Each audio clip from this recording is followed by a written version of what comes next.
Yes dear students, आज की इस वीडियो में हम 8th क्लास का चैप्टर नंबर 1 रैशनल नंबर्स का एक्सरसाइज 1.1 करने वाले हैं। जैसे कि आपको पता है कि नए वाले मैथमेटिक्स की वीडियोस यूट्यूब पे नहीं मिल रही हैं, तो हम हमारे इस चैनल पे 8th क्लास का सारा मैथ कंप्लीट करवाएंगे। एक एक करके सभी चैप्टर्स को करने वाले हैं, सिलेबस के अकॉर्डिंग ही हम चलेंगे। तो चैनल को सब्सक्राइब करके बेल आइकन को जरूर प्रेस कर लेना, ताकि हर एक वीडियो की आपको नोटिफिकेशन मिलती रहे। जैसे कि देखो, हमको पता है कि जो इसका चैप्टर नंबर 1 है रैशनल नंबर, उसमें सिर्फ 1.1 ही एक्सरसाइज दी हुई है और इसमें 3 क्वेश्चन इन्होंने दिए हुए हैं। 3 क्वेश्चन में पहले क्वेश्चन के 3 क्वेश्चन है, उसके बाद जो सेकंड क्वेश्चन है सेकंड क्वेश्चन के 1 क्वेश्चन है और उसके बाद थर्ड क्वेश्चन दिया हुआ है। तो इसकी एक्सरसाइज एग्जाम्पलें हैं, 3 एग्जाम्पलें हमने कर ली है, वो वीडियो आपने जरूर देख लेना है। उसके बाद देखिए, जो एक्सरसाइज है, एक्सरसाइज को हम सॉल्व करते हैं 1.1 को। ठीक है, तो सिलेबस के अकॉर्डिंग हम सभी चैप्टर को कंप्लीट करवाएंगे। चैनल को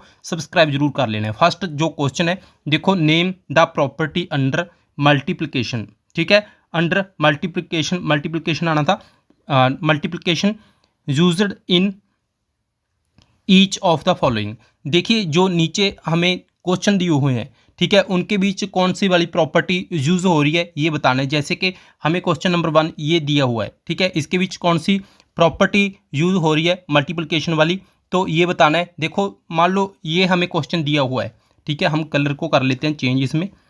देखिए, ये हमें एक स्टेटमेंट दी हुई है, उसके बाद ये वाला सेकंड अलग से दिया हुआ है।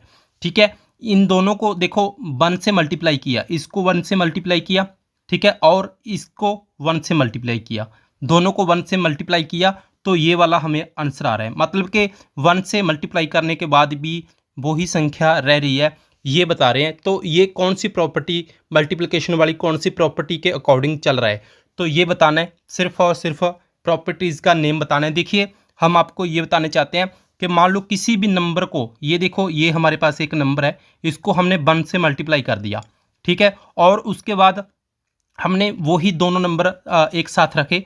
देखो, 1 को पहले लिख लिया, उसके बाद वही नंबर दोबारा लिख लिया, यही वाला, और 1 को पहले बाद में लिखा था, अब 1 को पहले लिख लिया। ठीक है, दोनों को मल्टीप्लाई किया तो हमारे पास एक जैसी वैल्यू रहने वाली है, कुछ भी उसमें चेंज नहीं आ रहा है, ये बताना था। ठीक है, मतलब हम कह सकते हैं किसी नंबर में एक को मल्टीप्लाई करने से वही नंबर आता है, मतलब 1 मल्टीप्लिकेटिव आइडेंटिटी है। देखिए, मान लो हम ये करते हैं a मल्टीप्लाई 1, ठीक है, तो क्या आएगा हमारे पास, a आएगा, और उसके बाद हम क्या करते हैं 1 मल्टीप्लाई a, तो भी क्या आएगा हमारे पास, a आएगा। ठीक है, तो इससे आप समझ गए होंगे कि यही चीज़ बनाने की इन्होंने कोशिश की है। देखो, a की जगह पे ये वाला है, ठीक है, मल्टीप्लाई 1 से की है, तो वही नंबर आ रहा है हमारे पास। देखिए, जो फर्स्ट पे था, ये था फर्स्ट पे, तो यही हमारा आंसर आ रहा है।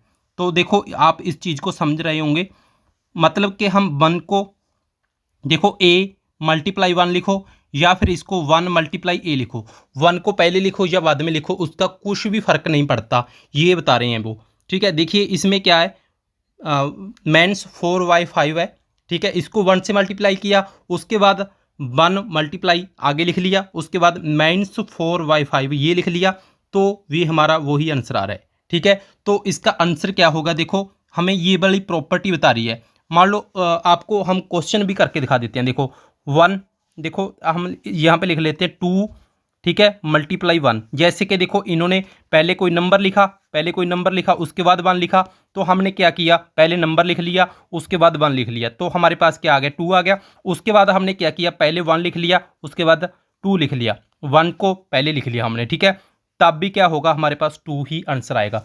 मतलब कि 1 को या पहले लिख लो चाहे बाद में लिख लो, किसी भी नंबर को, ठीक है, अगर पहले या बाद में लिख लेते हैं तो उसका कुछ फर्क नहीं पड़ता। तो इसका आंसर क्या होगा, तो हमें इस आंसर में इन्होंने ये बता दिया कि 1 है जो, वो मल्टीप्लिकेटिव आइडेंटिटी है। ठीक है, मतलब इसका आंसर आप लिख लो, 1 इज द मल्टीप्लिकेटिव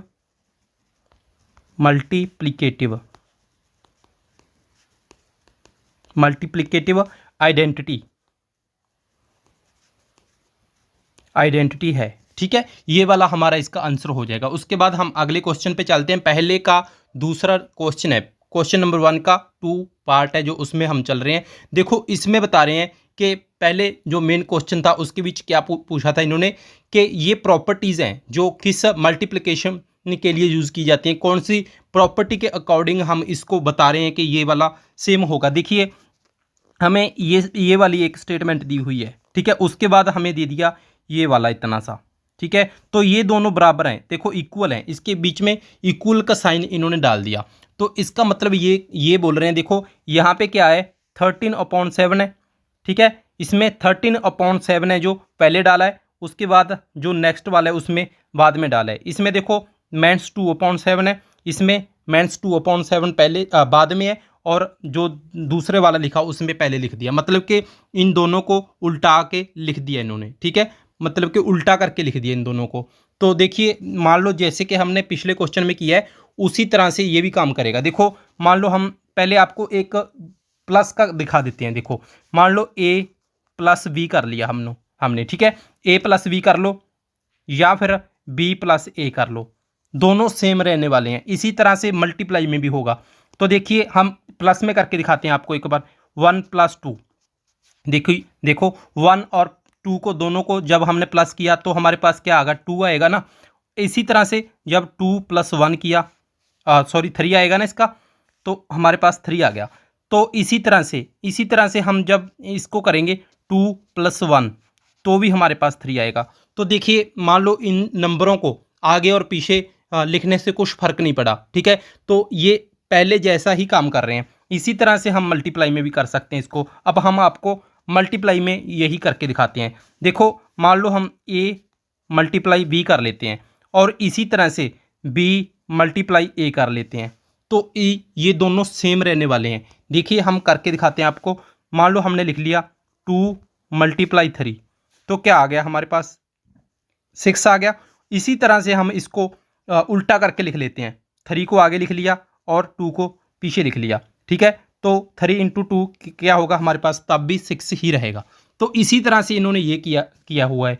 देखिए इन दोनों को क्या लिखा, ये मान लो हमारे पास a है और ये वाली हमारे पास b है, तो a को पहले लिखा है, b को बाद में लिखा है। उसके बाद देखो जो b वाली है b को आगे लिख लिया, ठीक है, और जो a वाली थी उसको पीछे लिख लिया। देखो तो ये इनके दोनों के बीच में क्या है, दोनों के बीच में मल्टीप्लाई है। देखो यहाँ पे मल्टीप्लाई है, यहाँ पे भी मल्टीप्लाई है, और बीच में इक्वल का साइन है। ये देखो ये चीज़ बन रही है ना जो हमने आपको यहाँ पे बताया है। तो देखो ये वाला हमारा इसका आंसर हो जाएगा। तो किस प्रॉपर्टी के अकॉर्डिंग हम ये कर पा रहे हैं, तो इसको बोलते हैं कॉम्यूटेटिविटी प्रॉपर्टी, ठीक है, कॉम्यूटेटिविटी बोलते हैं। तो इसको आपने आंसर को नोट कर लेना है, कॉम्यूटेटिविटी।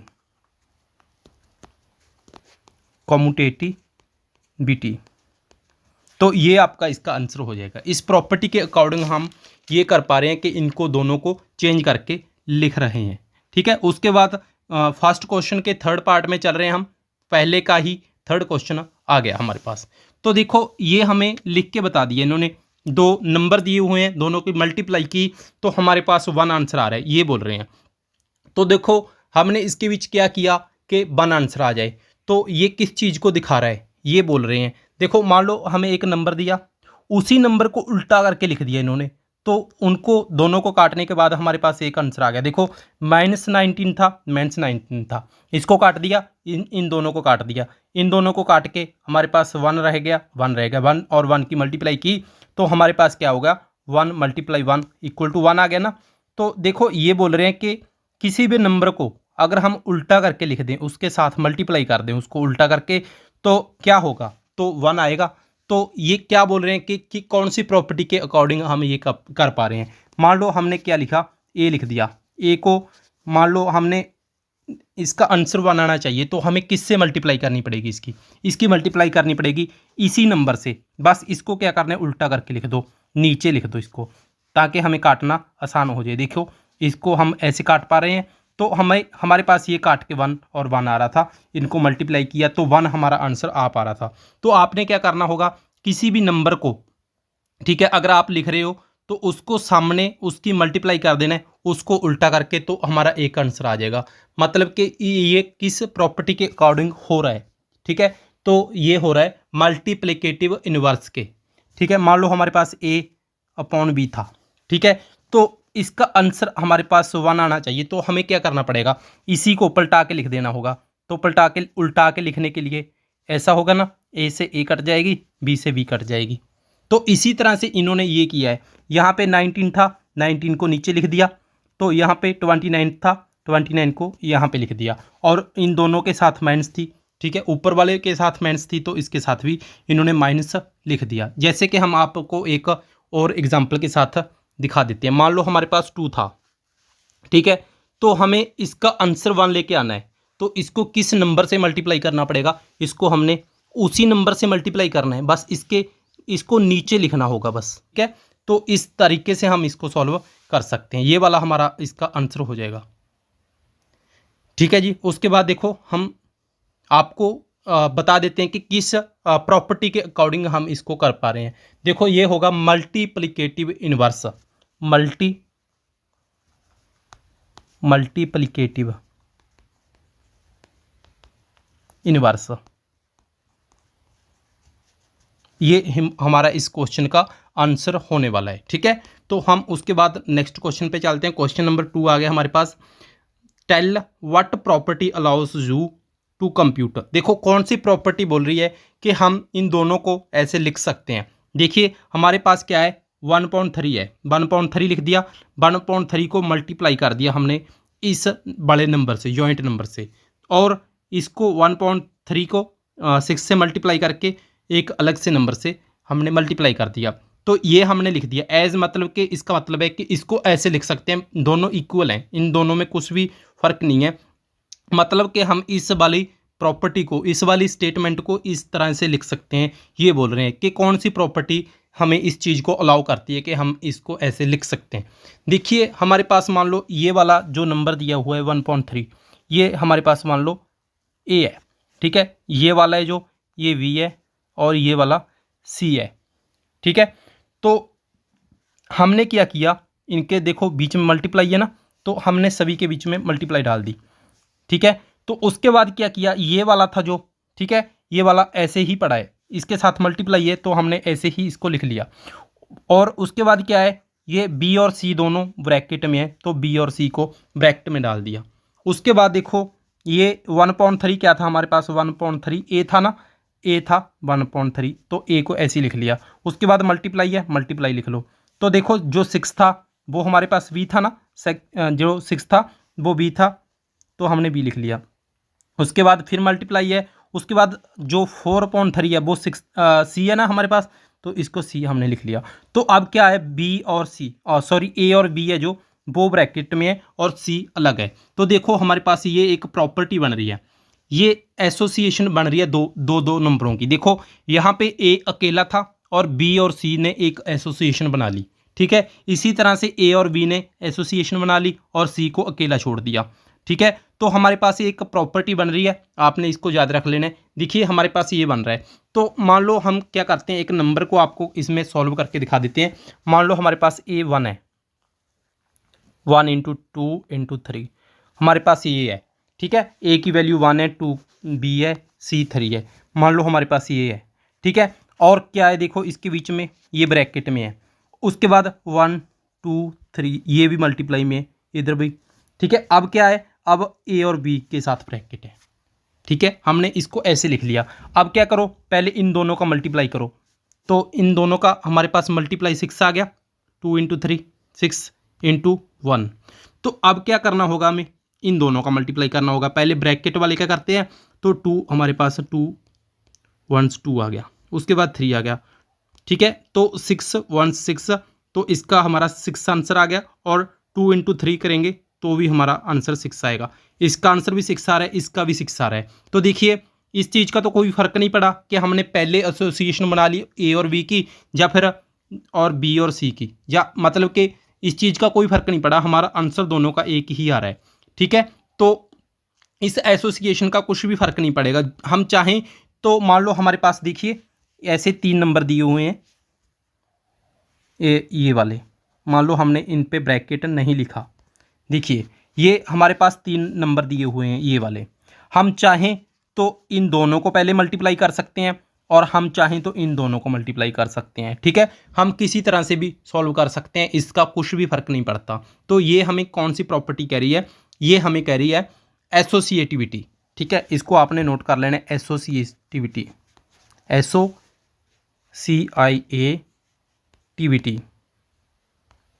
ये हमारा इस क्वेश्चन का आंसर होने वाला है। इसी तरह से हम इसको प्लस वाले में लगा सकते हैं, जो जब हम एडिशन करते हैं। हमने क्या किया था, देखो हमने अब मल्टीप्लाई किया था ना, इन 3 नंबरों का ये मल्टीप्लाई किया था, तब भी हम लगा सकते हैं। इसी तरह से हम इसको जब एडिशन करेंगे तब भी इसको लगा सकते हैं। देखिए, हम आपको एडिशन में भी इसको लगा के एक बार दिखा देते हैं। देखिए हमने क्या किया, अब यहाँ पे हम इसका एडिशन कर लेते हैं। ठीक है, और ऐसे था, मान लो हमने इसका एडिशन कर लिया, तो हमारे पास यहाँ पे 5 आ गया, यहाँ पे 1 रह गया, यहाँ पे क्या हो गया 3 हो गया, और यहाँ पे भी 3 हो गया। तो यहाँ पे क्या हो गया, हमारे पास ये 6 आ गया, और इसका भी हमारे पास 6 आ गया।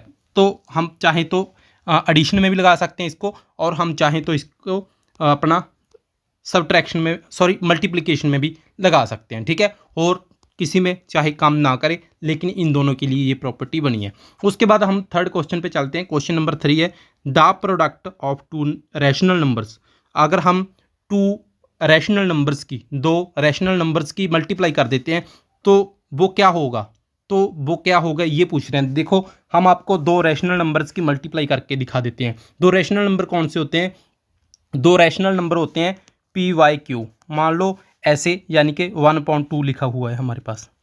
ठीक है, एक रैशनल नंबर तो हमने ये ले लिया, और उसके बाद हमने एक रैशनल नंबर ये ले लिया। मतलब ये बोल रहे हैं कि कोई भी 2 रैशनल नंबर की अगर हम मल्टीप्लाई कर देते हैं, यानी कि प्रोडक्ट कर देते हैं, प्रोडक्ट यानी कि मल्टीप्लाई कर देते हैं, तो क्या आंसर आएगा, तो क्या वो रैशनल नंबर होगा या रैशनल नंबर नहीं होगा। तो हम इसको मल्टीप्लाई कर देते हैं, मल्टीप्लाई सामने वाले से ही हो जाती है, 1 एकम 1, तो और 2 3 जा 6 हो गया। तो 1/6 हमारा इसका आंसर बन रहा है। ठीक है, जो हमारा आंसर बन रहा है, देखिए तो क्या क्या ये एक रैशनल नंबर है, तो हाँ ये हमारा रैशनल नंबर है। ठीक है, तो इसको हम बोल सकते हैं, देखिए जो हमारा थर्ड क्वेश्चन है। ठीक है, थर्ड क्वेश्चन में हमें क्या बोला है, the product of 2 numbers, the product of 2 rational numbers is always a. तो क्या होगा, अगर हम 2 रैशनल नंबर्स की प्रोडक्ट करते हैं तो क्या होगा, इसका आंसर भी रैशनल नंबर ही होगा, रैशनल नंबर होगा। तो हमारा ये इसका आंसर था। ठीक है, तो हमारे इस चैनल को सब्सक्राइब कर लो ताकि आपको हर एक वीडियो टाइम पे मिलती रहे। हम आपका सारा मैथ कंप्लीट करवाने वाले हैं चैप्टर वाइज, और हम सिलेबस के अकॉर्डिंग ही आपको सभी चैप्टर कंप्लीट करवाने वाले हैं। मैथमेटिक्स नए मैथ के हिसाब से हम करवाएंगे। तो चैनल को सब्सक्राइब करके बेल आइकन को जरूर प्रेस कर लो। धन्यवाद।